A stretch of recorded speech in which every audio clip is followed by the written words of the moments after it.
네, 미국 정부가 민감 국가 리스트에 한국을 추가한 사실이 뒤늦게 알려졌습니다. 정부는 아직 최종 확정되지 않은 만큼 목록에서 제외될 수 있도록 미국과 최대한 협상하겠다는 입장입니다. 네, 한편 우크라이나 전쟁 종식을 위한 미국과 러시아 간 밀당이 이어지고 있는데요. 관련 내용 차두현 아산정책연구원 부원장과 살펴보도록 하겠습니다. 어서 오십시오. 안녕하십니까? 네, 안녕하십니까. 예. 먼저 오늘 발생한 사고 소식부터 여쭤보겠습니다. 네네.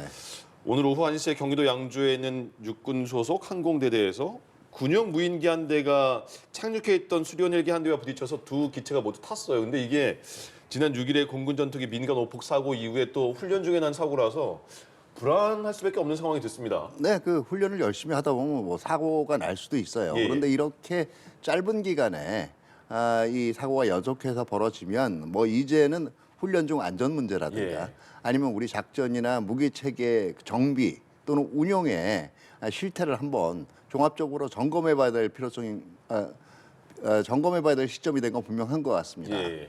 그러니까 그 인명피해는 없었다고 하는데 앞서서는 북한의 GPS 교란 가능성이 있는 거 아니냐 했는데 그 군당국에서는 이거는 아니라고 말한 거죠. 네, 왜냐하면 이 기종이요, IAI 그 헤론이라고 해가지고요. 네. 일반적으로 우리가 무인기 그러면 뭐 한 북한이 보통 뭐 보냈던 예. 한 3m 정도 이렇게 작은 걸로 생각을 하는데 이거 꽤 네. 큰 기종이에요. 아, 이게 전장만 한 8.5m. 예. 그 다음에 날개 길이까지 합하면 한 17m에 저거요?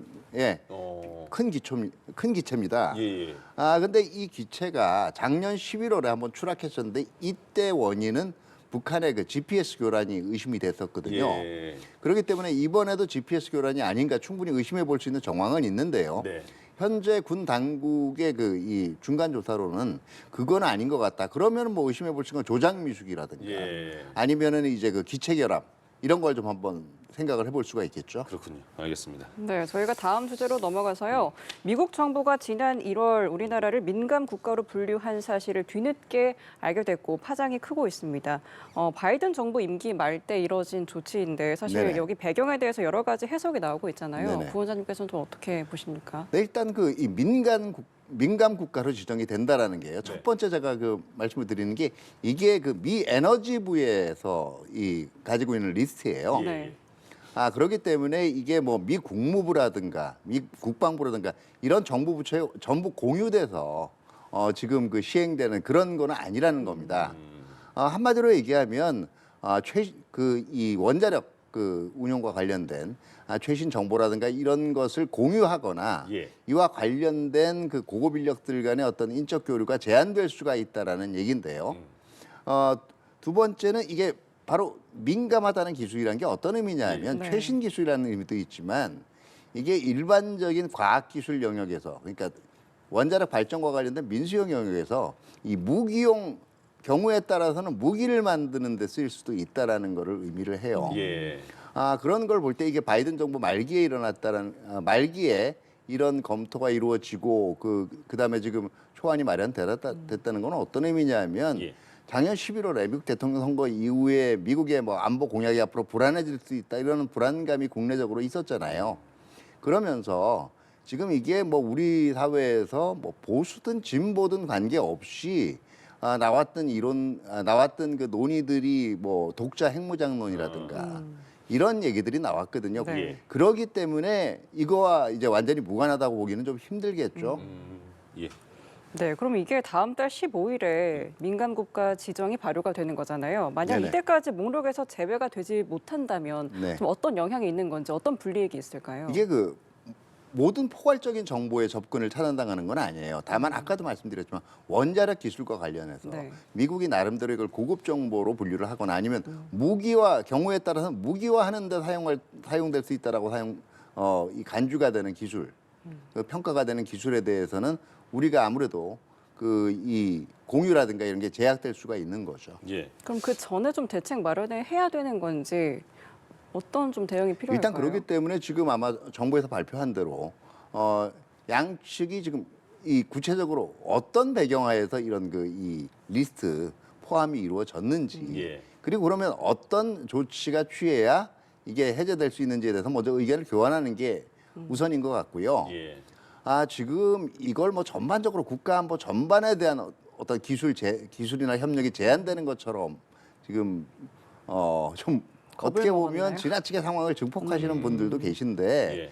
오히려 그게 우리 협상 입지 자체를 오히려 좁히는 경우가 좁히는 그런 상황이 될 수도 있어요. 그렇기 예. 때문에 조금은 차분하게 접근할 필요가 있다라고 봅니다. 예. 어쨌든 민간 국가에 포함이 됐다는 것은 썩 그 기분이 좋은 기분 일은 좋은 일은 아닌데. 아니죠. 그렇죠. 네네. 근데 또 하나가 미 국방장관이 이번 달 뭐 말쯤에 인도 태평양 지역 순방한다고 하는데 한국을 뺐어요. 네네. 이거는 왜 그런 거예요? 이게 아마 지금 의전상의 문제 같은 것도 생각을 했던 것 같아요. 네. 지금 우리가 대행 체제지 않습니까? 예, 예. 국방부 같은 경우에도 오면은 뭐 직접적으로 장관 회담 같은 걸 해야 되잖아요. 그렇기 때문에 직접적으로 딱 이 격이 맞는 파트너를 지금 찾기가 어렵다라는 점도 고려해서 작용되지 않았나 이런 생각이 듭니다. 아마 예. 이거는 제가 보기에는 우리가 내부적으로 이 어느 정도 정비가 끝난 다음에는 충분히 가능하다라고 봐요. 이거는 국방장관 그래서 회담도. 뭐 그렇게까지 서운해할 필요는 없을 그런 예, 상황이겠네요, 예. 그럼. 그렇군요. 예. 네, 이런 가운데 북한이 국제사회의 비핵화 요구에 반발하는 담화를 냈습니다. G7에 대해서 핵 범죄 집단이다라는 예. 비판을 냈는데 이런 배경과 함께 좀 이번에 북한의 이런 반응에 대해서 좀 어떻게 보셨어요? 근데 그동안 북한이 취해온 입장이랑 크게 다르지가 않은 거예요. 근데 이제 북한이 이 재작년이죠. 재작년 말에 노동당 전원회의 그때 8기 9차입니다. 이때 하면서 남북한 관계가 이제는 적대적 두 국가 관계라고 했잖아요. 뭐 같은 민족도 아니고 동포도 아니고. 네.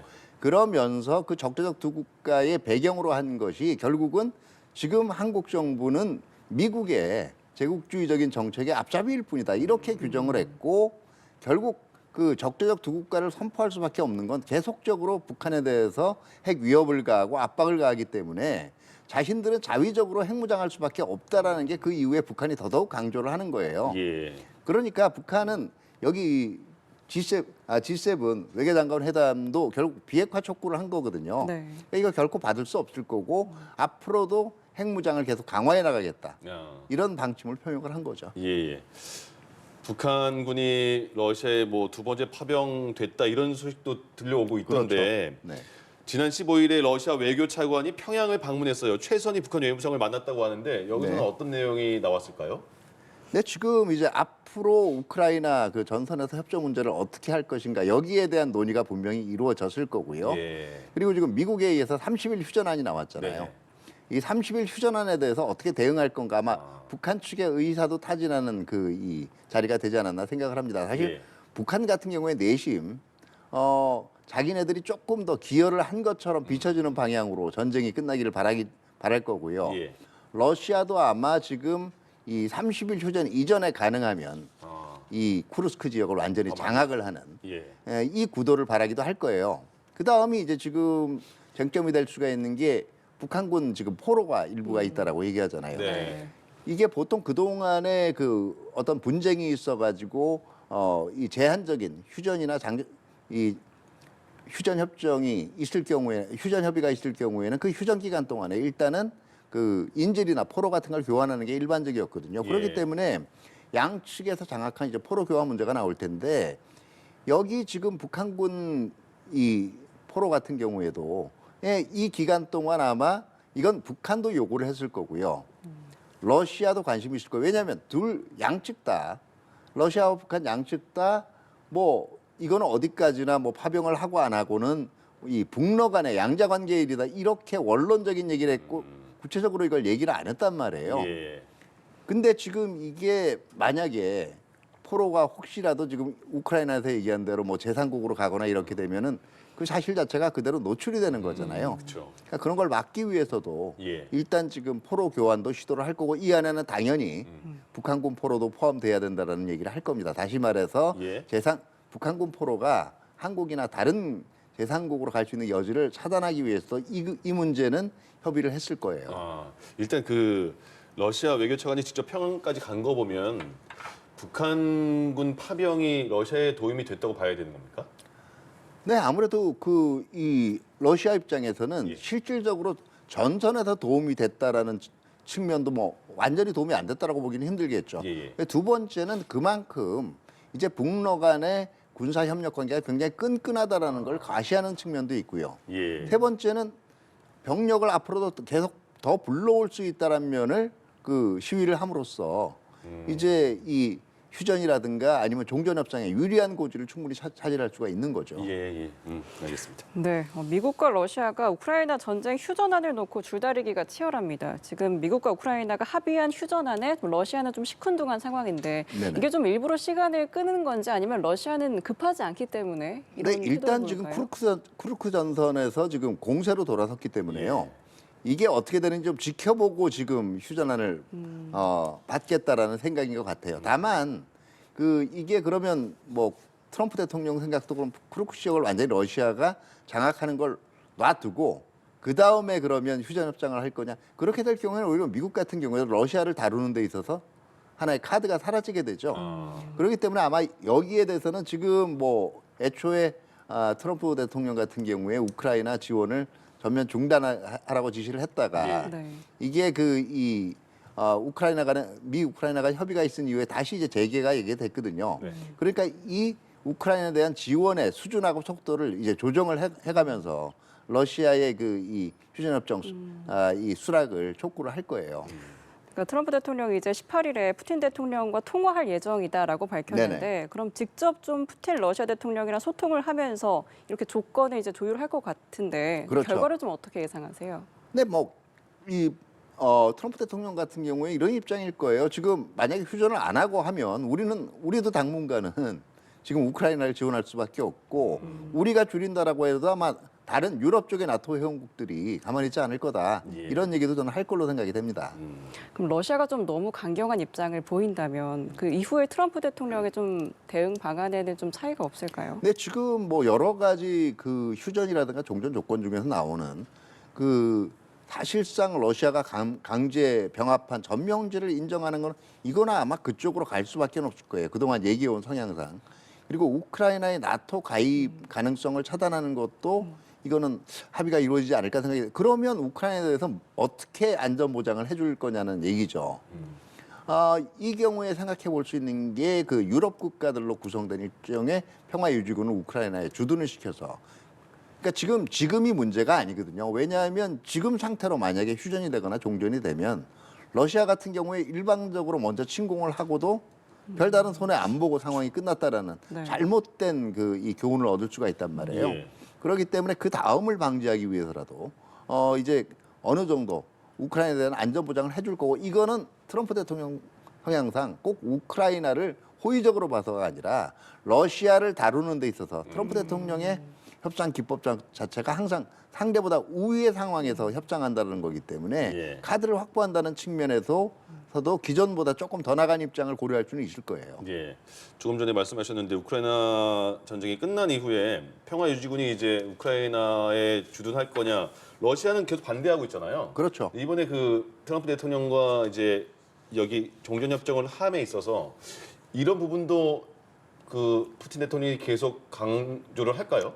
예, 강조를 하게 되겠고 쿠르스크를 완전히 장악하느냐 아니냐도 또 하나의 변수가 되고요. 예, 예. 그러니까 어쨌든 완전히 모든 카드를 러시아에 내준 상황에 협상하지는 않을 거라는 얘기죠. 네. 그럼 이걸로 그러면 그 푸틴 대통령이 평화유지군의 반대는 하지만 이걸 계속 사수할 수 있을까요? 그렇죠. 예, 그리고 또 거꾸로 이제 그 미국하고 우크라이나 간의 광물 협정의 내용이 어떻게 되느냐에 따라서도 예, 이 평화 유지군 문제에 대해서 미국의 입장이 변동될 수가 있다고 봅니다. 그렇군요. 예, 알겠습니다. 네, 알겠습니다. 이 시간 차두현 아산정책연구원 부원장과 함께 이야기 나눠봤습니다. 오늘 말씀 고맙습니다. 고맙습니다. 네, 감사합니다.